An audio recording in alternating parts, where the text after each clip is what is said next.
On your feet. Move!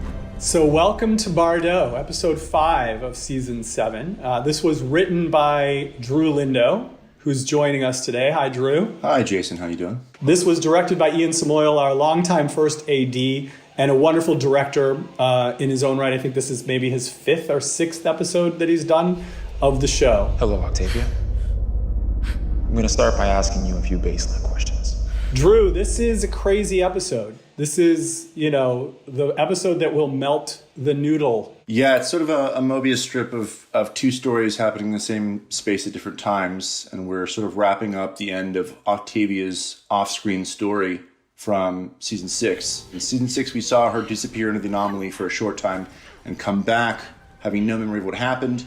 And slowly here in season 7, we've been sort of going back and retroactively showing what transpired that led to the events of Hope returning and recognizing Octavia and Octavia's history with Dioza. So this is the episode where Echo's team goes in to try to find Octavia and Bellamy, and we will also get to see, parallel to that, what happened when Octavia and Dioza were taken over to Bardo for the first time. Octavia! Go tell the manager! Obviously for the first 4 episodes, we've been setting up this new world that we call Bardo, that we're heading towards, that we go to for the first time in this episode. And Marie, Avgeropoulos, Octavia, has an amazing, as you'll see soon enough, sort of run through Bardo in the teaser. And it really is a totally new environment for us. It's unlike any planet or moon that we've been on before. Yeah, this is our first glimpse at this culture and this world that we haven't really seen up close, and we see a lot of it through Octavia's eyes in this flashback story that, again, is filling in the gaps. Welcome to Bardo. But we're also getting a glimpse of just how formidable the disciples are, their technology, and their society. It is very different and very rigid, and clearly they are believers in a cause that we have yet to fully understand. Our characters are really inside the belly of the beast this episode, both in the past and in the present.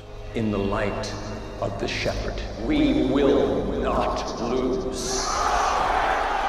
So we meet Anders, who we've talked quite a lot about this season, and he's played by Neil McDonough in an amazing, sort of very different, again, for our show, kind of role and performance. For all mankind!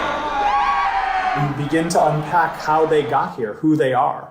And obviously, things don't quite add up. On behalf of the faithful, I demand the release of Russell Prime. Nobody knows yet that Russell is no longer Russell and that Shidheda is inhabiting the body, having wiped Russell's consciousness clean. And so far, he's been using these followers on Sanctum as insurance to keep himself alive, because they'll riot if anything happens to him. How does it feel to know they're willing to die for your freedom? Awful. But now we see in this episode what happens when the flock begin to try to come up with clever plans of their own. For the glory and the grace of the primes. And instead are going to actually make everything much more volatile in Sanctum, including Russ Hader's own safety and security. So Murphy and Indra will have to step up a little bit. You put them up to this. Why would I tell my followers to kill themselves? Another great performance from J.R. Bourne. Watching J.R. Bourne play characters within characters, playing Shidheda impersonating Russell, it's really an amazing performance. We can't just let them burn themselves alive. We won't.